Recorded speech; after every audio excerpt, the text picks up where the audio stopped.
Most important skill we have is the ability to acquire more skills, to Right. continuously learn, Right. because our industry and industries en masse are moving at such a pace that you're never going to be just able to say, got my master's degree, got my bachelor's degree, check, I'm Right. done. What those things gave you was a base language and a foundation to then continuously learn on top of. Right.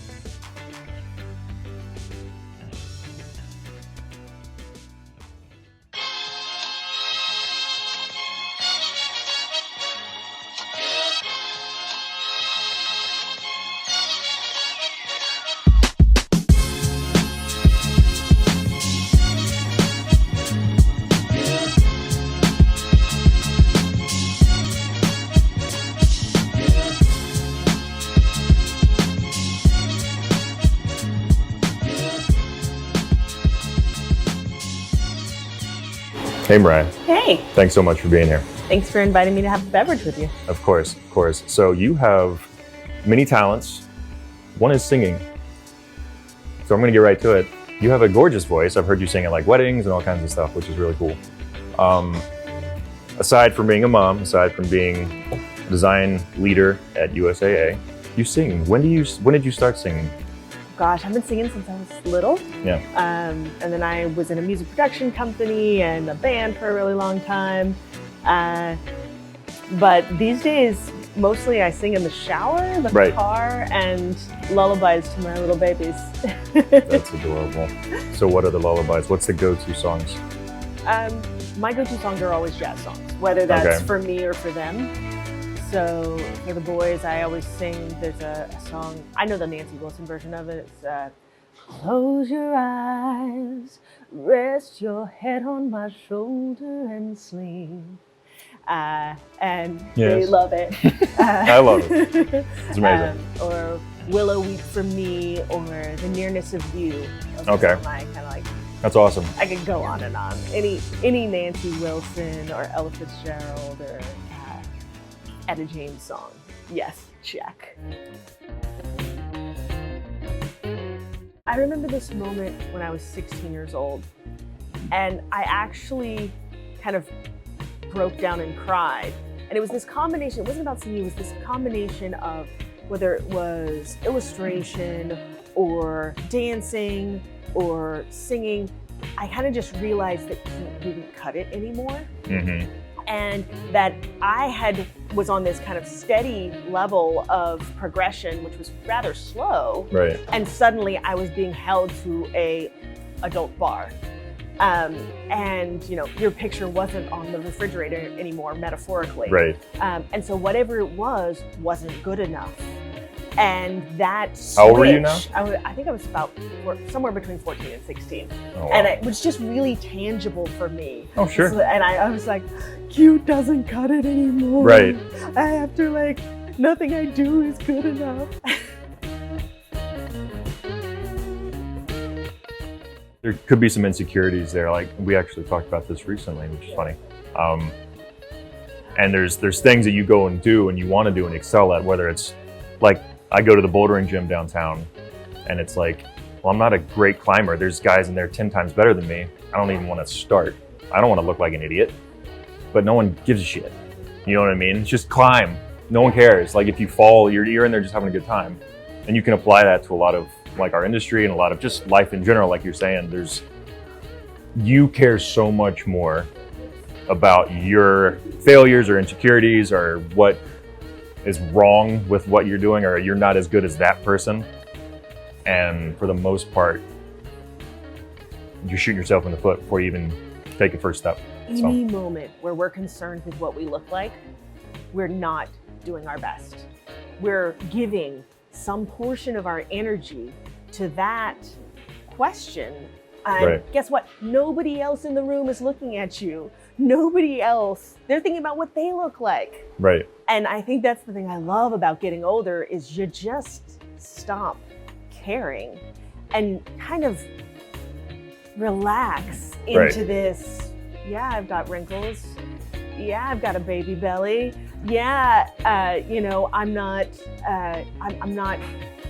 it's not about potential anymore. When you peak early, Mm-hmm. or you're a prodigy at anything, there's all this pressure to be like, what's gonna become of you? Right.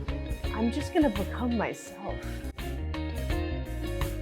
The moments where we're vulnerable and sharing our insecurities and willing to have progress over perfection and, share that we're entirely human is actually the moments where we're driving the best engagement and, Right.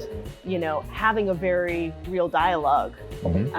Because everyone just wants to bring their whole selves. Right. And when you try to act perfect, they don't feel like they have permission to do that. The most important skill we have is the ability to acquire more skills, to continuously learn, because our industry and industries en masse are moving at such a pace that you're never going to be just able to say, got my master's degree, got my bachelor's degree, check, I'm done. What those things gave you was a base language and a foundation to then continuously learn on top of. And so in 2007 was when I joined Frog Design. And you were a what? D1? Or however they refer to their designers. I forgot. Entry level, mid-level. Yeah, I was a mid-level designer. Cool.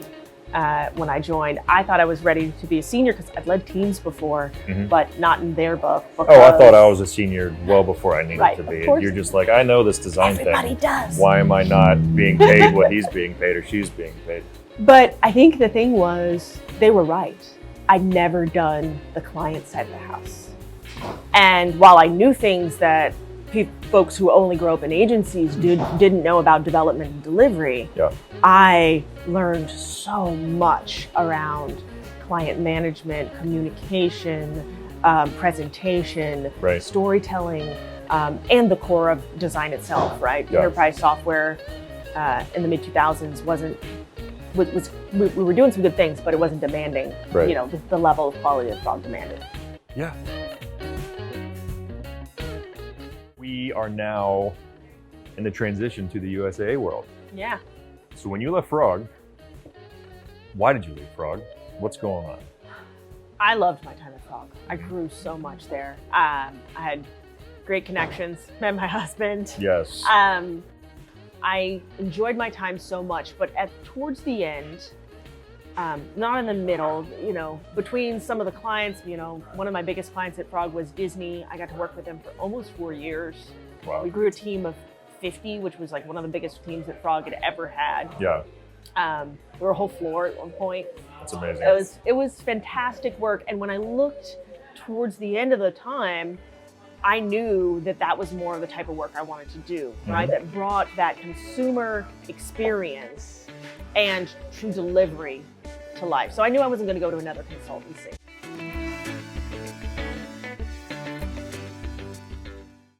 Great ideas are not the hardest part. Right.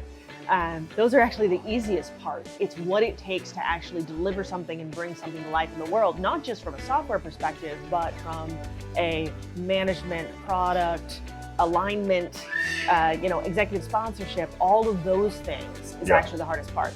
So anyway, as I was I was coming to my 8-year mark, and I said, I'm not going to be here a full decade. I know that much. Yeah.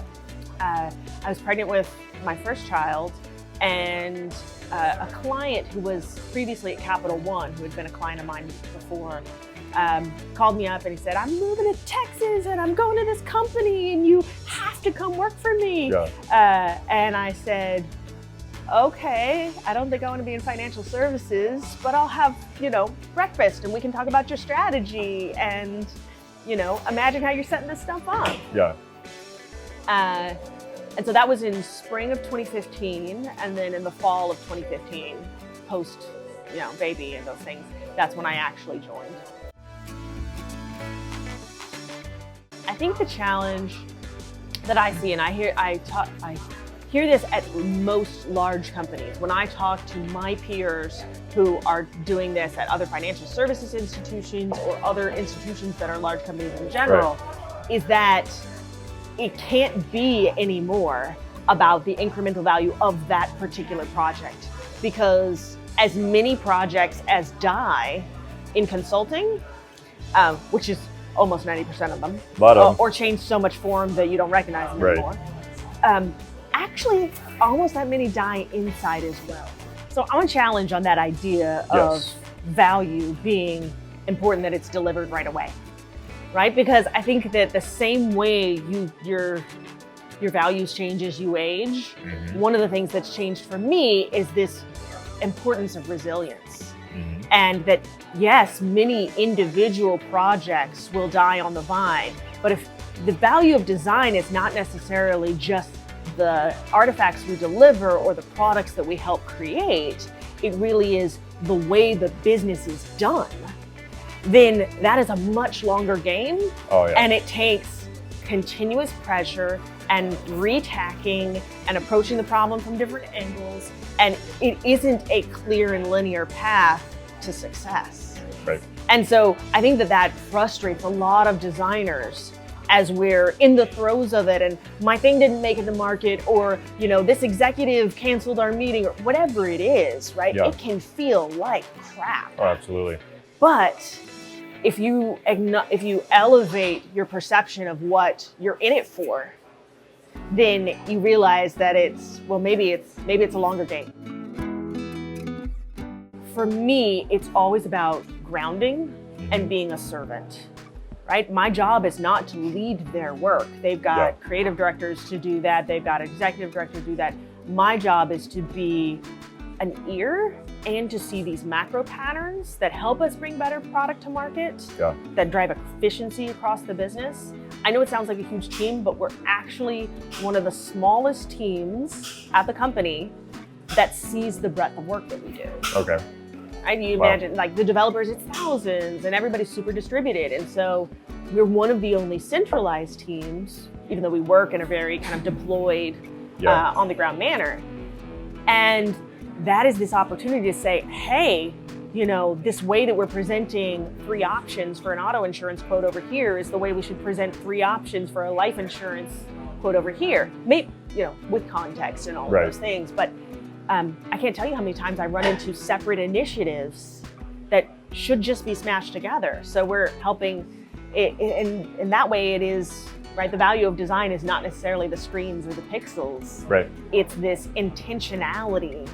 And the one thing that I love about this company is you don't have to sell being member focused. It's what we call our customers, they're members. And so you don't have to sell being member focused, and that is a real gift. But you do have to talk about how to do it, because intention's not enough. And so what is the practice and the process that we're bringing to bear every single day in order to make sure that that's actually true?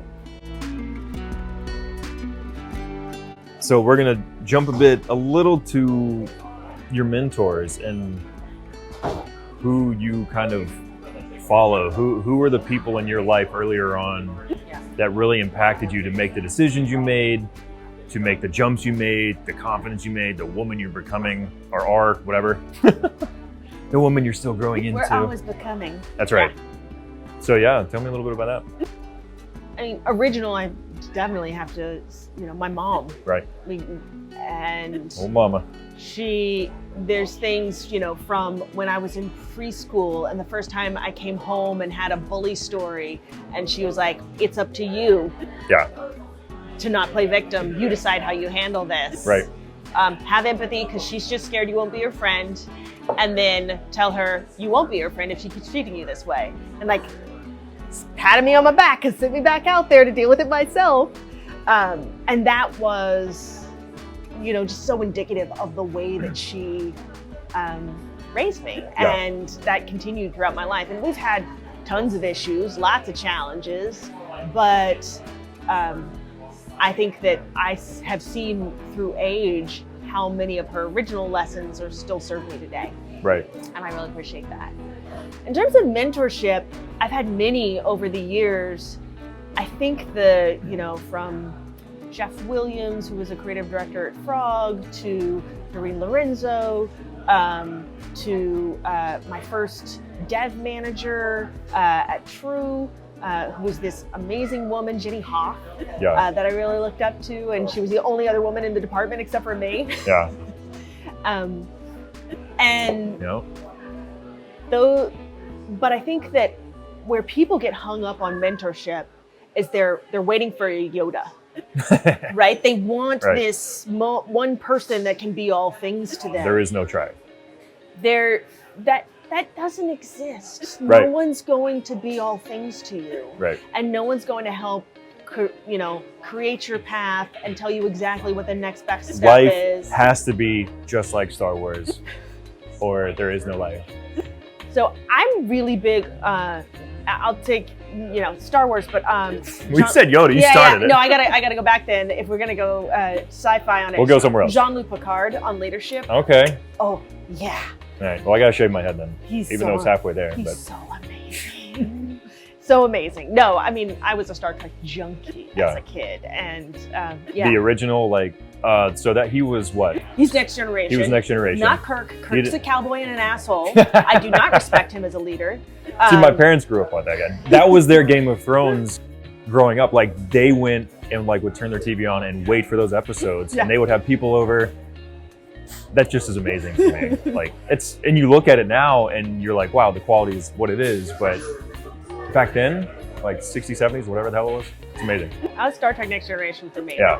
I watched that a lot with you too. So much of it was pretty cerebral. It wasn't always, each episode wasn't about adventure. Anyway, I digress. That's fine.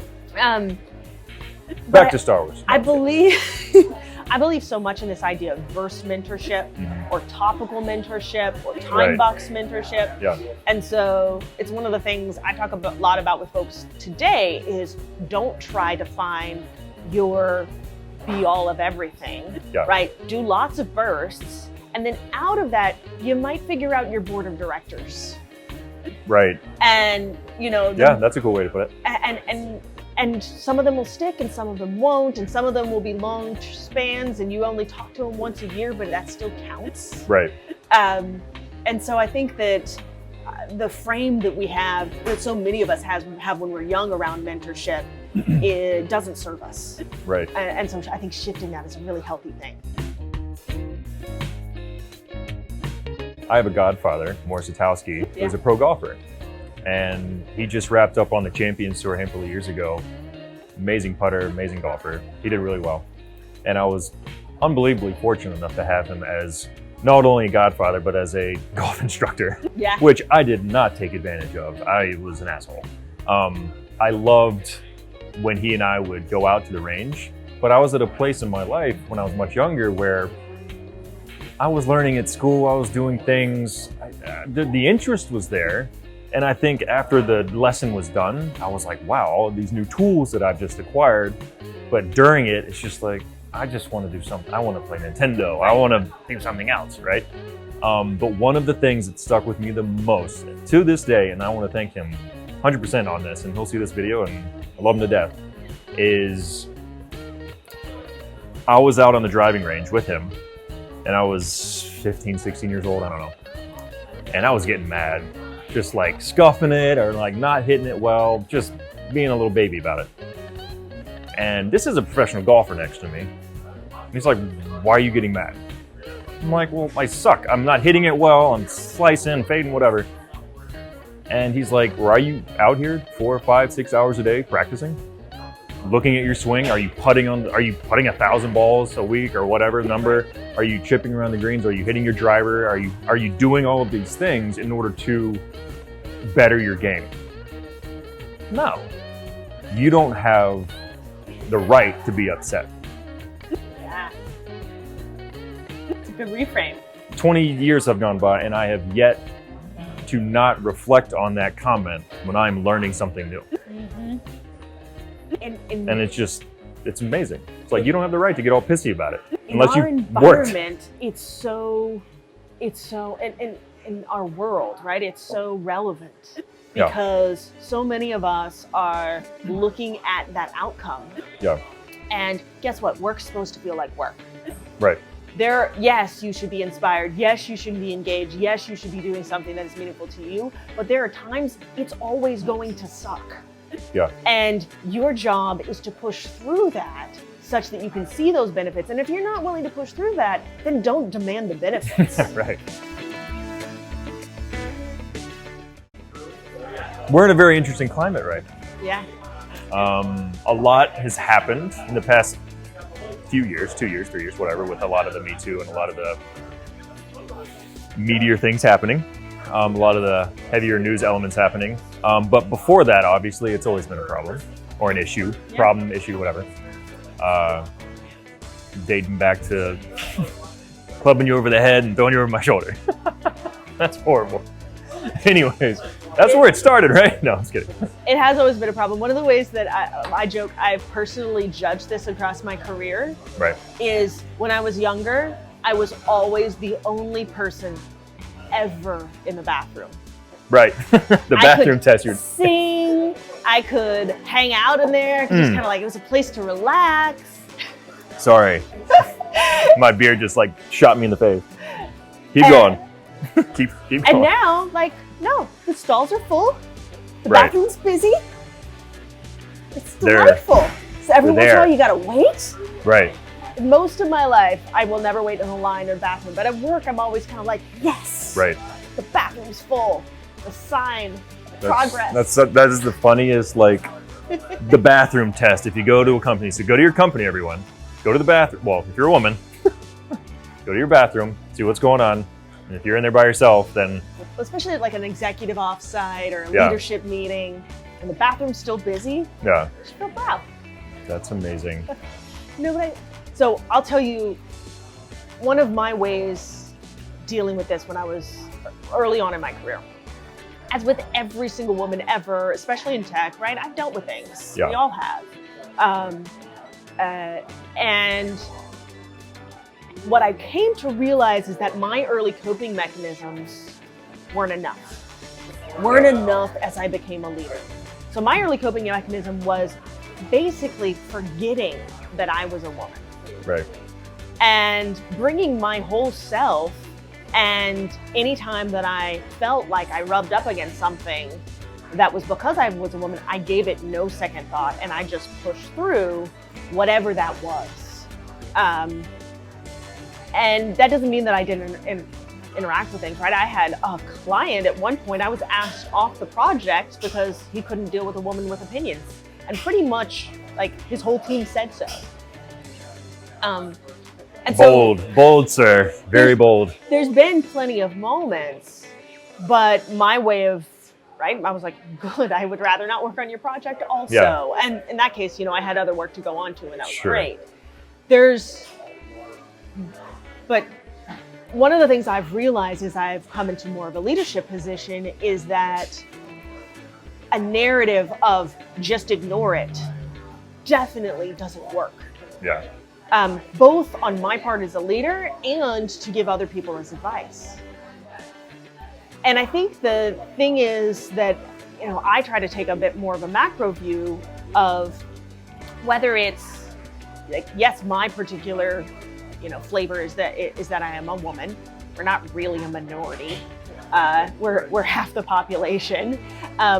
But whatever that experience is that someone's having that has made them be ignored, made them feel unimportant, made them, whether it could just be an introvert, could be that they're lacking some particular ability, could be that they're African American, could be that they're some other nationality, whatever that is that has made you feel disenfranchised. It is important for me to be able to act as an advocate. For the longest time, I was of the mindset of, if I just don't give it energy, it doesn't have my energy. And now what I realize is I must very intentionally give it energy, because it's my job to make space. Yeah. It's my job to seek diversity. It's my job to make sure the funnel is broad enough. It's my job to proactively drive this, because without that, the pace of change is just crap. Yeah. It's just not enough. And so the things that worked for me to overcome personally aren't what scales.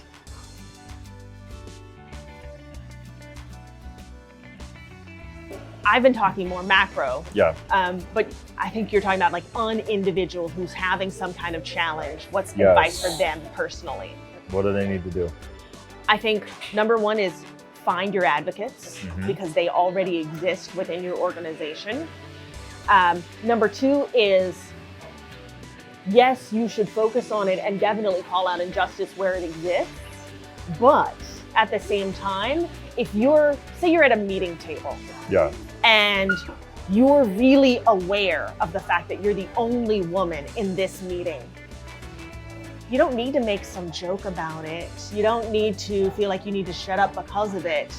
Guess what? Nobody else realizes that you're the only woman in this room.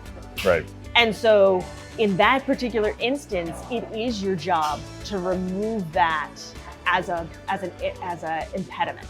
Yeah. And to bring whatever you think is right to that session for that context. And then look at the patterns.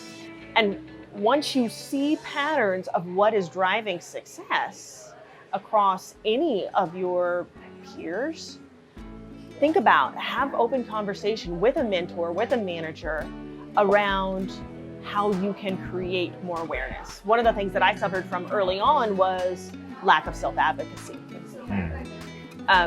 Designers are already like, oh, you noticed my work, thank you. And then you know, so many women are also bred to be like, oh, demure, you noticed me. Right. And between the two things, I remember there was a manager once, and I took all this pride in being low maintenance. And he, you know, gave me this positive reinforcement of like, you're no trouble, I don't have to worry about you. I took stock at the end of the year. We had spent a total of 5 minutes together over the course of the year. Whoa. And as such, I got passed up on a round of promotions that everyone else who was in management said, yeah, you were probably ready then. And so I do think that owning some of the structure, right? If you've got a one-on-one and you're just laying back in the cut and waiting for your manager to drive the conversation, no, I still go to every one-on-one with a list. Yeah. And if I find that they're degrading into just status updates and conversation, I bring up a topic. Yeah. Let's talk about my growth. Let's talk about what I'm really doing well right now. I need some constructive feedback. Never take great job as enough. Yeah. And you should feel safe or bold. Maybe safety's overrated, right? Feel bold enough to give that feedback. I need this from you. So many managers are figuring out as they go too. And so by demanding what you need in order to feel safe, in order to grow, in order to feel heard, that's their job. And you get to hold them accountable to their job as much as they get to hold you accountable to yours. What excites you about design right now? Ooh, good one. So much. We're seeing a new era of tools that's creating another layer, another kind of like round of productivity and integrating design into processes better. So that is kind of just like a foundational layer of what excites me. Definitely the one that I love to geek out on is design and artificial intelligence. I actually helped design and AI. Yeah, design and AI. And so many people on this topic jump straight to like design being replaced by AI and artificially driven layouts, blah, blah, blah. Yeah. Yes, eventually that's gonna happen and some of our production aspects will be taken over, but I'm not concerned with that. Great. The one that is interesting to me is designers being really empowered to understand how artificial intelligence driven or powered features and functions can manifest. And we need to take more ownership of knowing what the technology, right?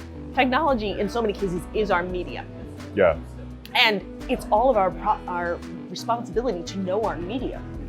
And so artificial intelligence is this much more now almost consistently present portion of that medium.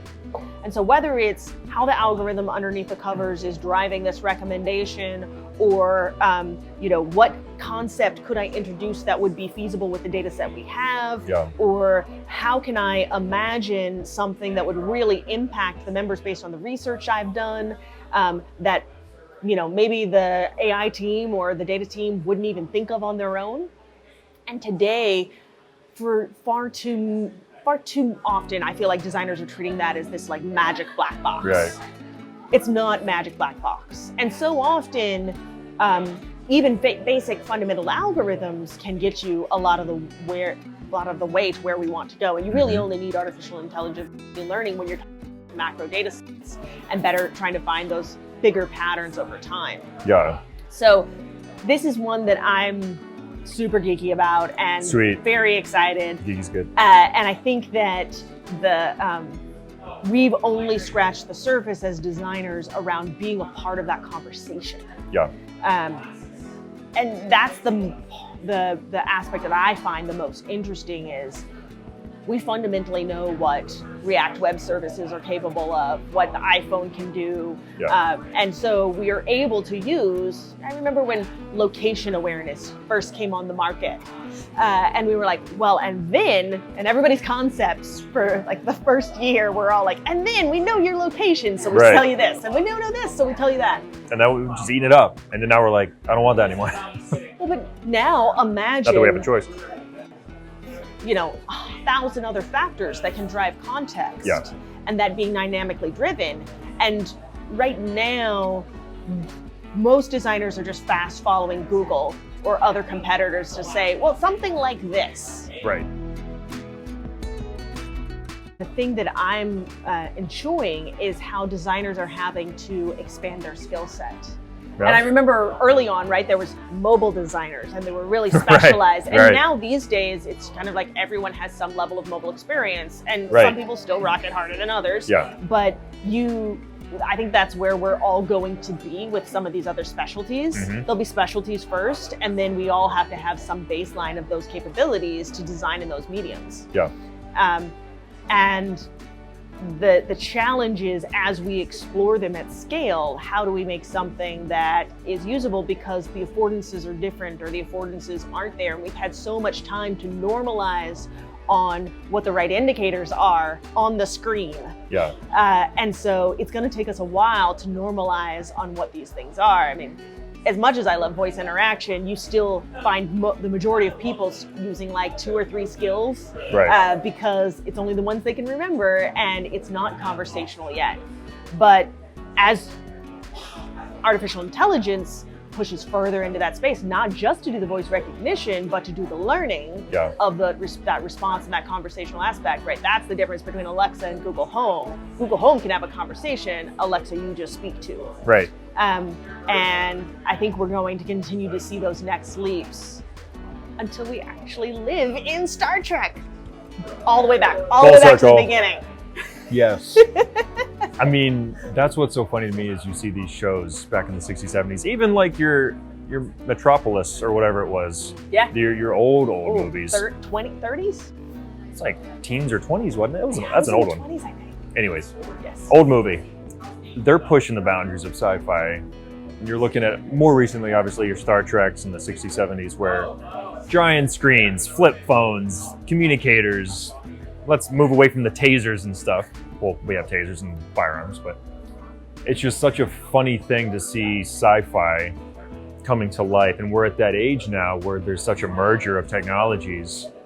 Now we're not in space shuttles going to wherever the hell we want. We're not doing these unfeasible things, but from a software standpoint, there's so much happening now. But the velocity of change has continuously accelerated, and at the current trajectory will continue to accelerate. Yeah. And so how do we as designers make sure that we don't lose our humanity through that process? Right. And that we're bringing the research and human-centered focus that we can add to that conversation to bear, as and not just pushing technology for technology's sake. Yeah. Is it really delivering value? Is it changing people's lives for the better? Yep. How are we making sure that we're witnessing and compensating for the unintended side effects? Yeah. Right. And we already see that in little tiny ways, right? Like app time tracking and Netflix asking, "Are you sure are you still watching? Yep. Are you sure you want to be still watching?" Nope. But I am. Stranger Things, absolutely. And so I think that each of us have this responsibility to bring to our day-to-day work Yeah. What is that human aspect? Because as technology continues to progress at pace, we're going to have fewer and fewer chances to change that curve. Yeah. So we need to build in the human controls and that human element along the way. Yeah. What's funny to me is this is all a simulation and none of this matters. We're being controlled, but no. No, I mean, it's funny that Elon Musk was asked that. I don't know if you saw that talk. I missed that one, but They asked him basically bluntly if we're living in a simulation, what are the chances of it happening? It is statistically feasible. And looking at gaming back in the 60s, 70s, or 80s, whatever, depending on where you want to start, the actual commercial gaming and how it's advanced and how we're controlling little digital people and telling their stories and living their stories. Fast forward another 30 years, 50 years, 100, 200 years. And that's why Terrifying. It's important to get outside and put your feet in the grass. That's right.